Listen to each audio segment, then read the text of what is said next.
L'école du dimanche.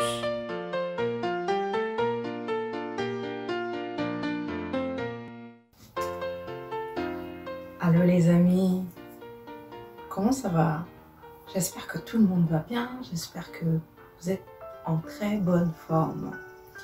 Alors aujourd'hui on va continuer nos histoires de la Bible, mais aujourd'hui ce sera un jour spécial puisque on va faire le résumé de toute l'histoire de notre ami Abraham et ses enfants, petits-enfants et arrière-petits-enfants. Alors, avant de commencer, on va prier ensemble, d'accord? On va se lever et prendre une position de prière. Je vais prier, on va prier ensemble.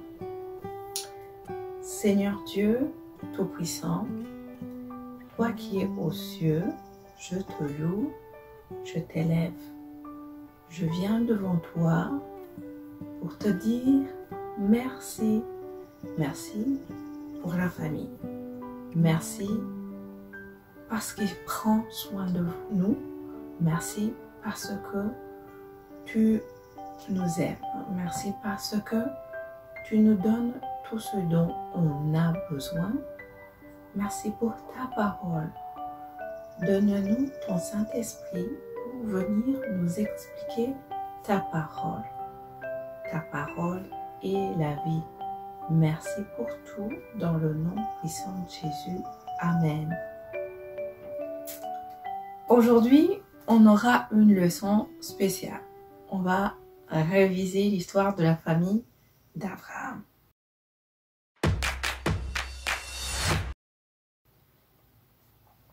L'histoire commence avec Abraham et Sarah, sa femme.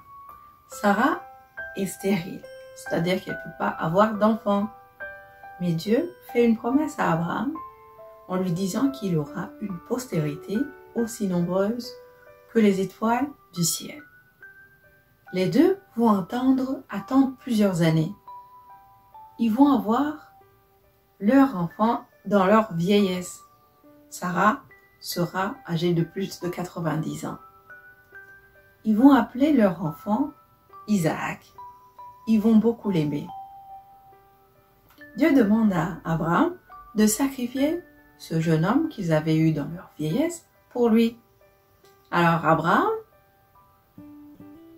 ayant confiance en Dieu, prend son petit garçon et l'emmène sur une montagne et va effectivement vouloir le sacrifier. Mais Dieu l'en empêche à la dernière minute. Alors, plus tard, Sarah va mourir, laissant derrière elle un jeune homme, donc Isaac, tout seul. Abraham décide de le marier, mais pas avec n'importe quelle fille. Il a décidé de le marier avec une femme qui vient du cœur de Dieu.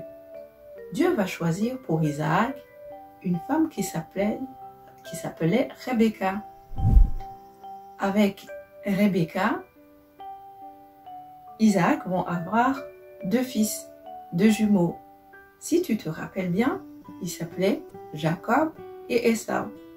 Jacob est celui qui a volé la bénédiction de son frère. Jacob va avoir, quant à lui, 12 garçons. Parmi les 12, il y aura qui? Il y aura Joseph. C'est bien. Joseph ne va pas être aimé par ses frères. Ses 11 frères, ses frères vont le vendre comme esclave et il va vivre en Égypte. Là-bas, il va d'abord vivre chez Potiphar.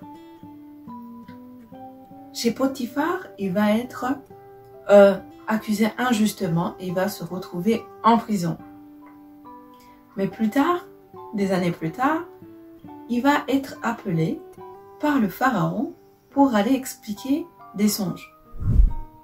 Le pharaon va beaucoup aimer Joseph et va le nommer premier ministre de l'Égypte. Plus tard, Joseph va avoir des enfants lui aussi. Et il y aura la famine et en Égypte et dans le pays où se trouvaient ses frères et son père. ses frères vont aller voir en Égypte, qui était un pays prospère, vont aller chercher de la nourriture. Là-bas, Joseph les reconnaît. Il les reconnaît, mais eux ne le reconnaissent pas puisque lui, il avait beaucoup grandi.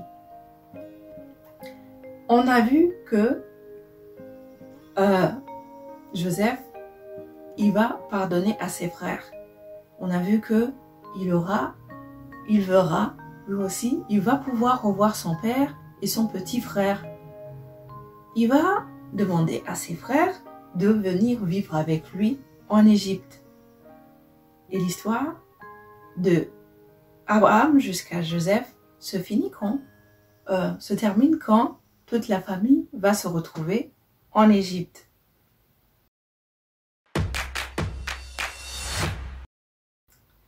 Maintenant, on va jouer à un petit jeu. Tu vas me répondre par vrai ou faux. Alors, ma première question. Abraham et Sarah ont eu 12 garçons, dont un s'appelait Joseph. Vrai ou faux? Ben, c'est faux. Ils ont eu un enfant, tous les deux, ils ont eu un enfant qu'ils ont appelé Isaac. Deuxième question. Jacob et Esau sont frères. C'est vrai, ils sont frères. En plus, ce sont des jumeaux. Isaac va choisir pour lui-même sa femme. C'est faux. Il ne va pas choisir sa femme, ni même son père. C'est Dieu lui-même qui va choisir sa femme qui s'appelait Rebecca. Quatrième question. Joseph a été vendu comme esclave par ses propres frères. Est-ce que c'est possible? Eh bien, c'est vrai.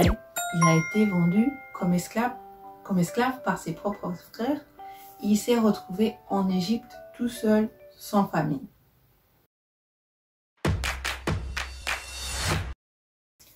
Alors, quelle leçon tirer de ces histoires de la famille d'Abraham? On a vu que Dieu était un Dieu bon. Il tient promesse. On a vu que si on a la foi, on peut avoir les promesses de Dieu. On a vu comment Abraham, avec la foi, il a pu avoir les promesses de Dieu.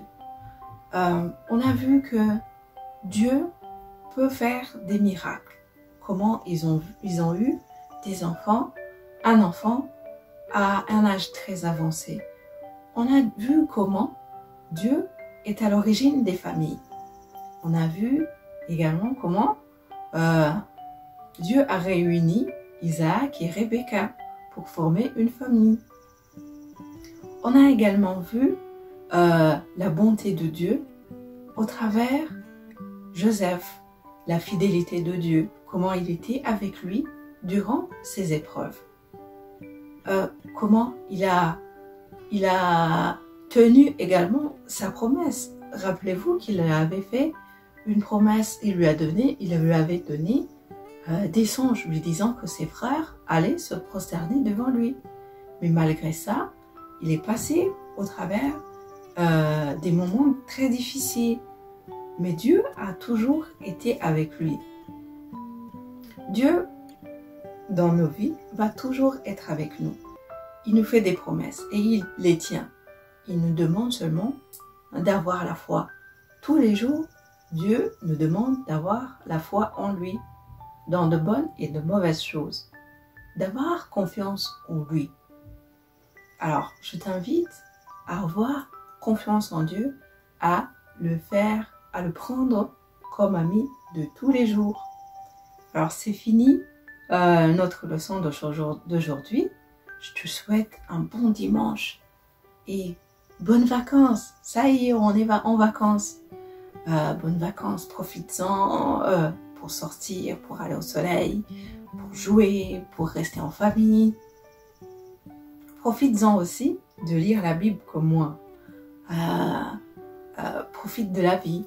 Que Dieu te bénisse, que Dieu te garde, que Dieu ouvre les yeux de ton cœur pour que tu saches les bonnes choses qu'il réserve pour toi.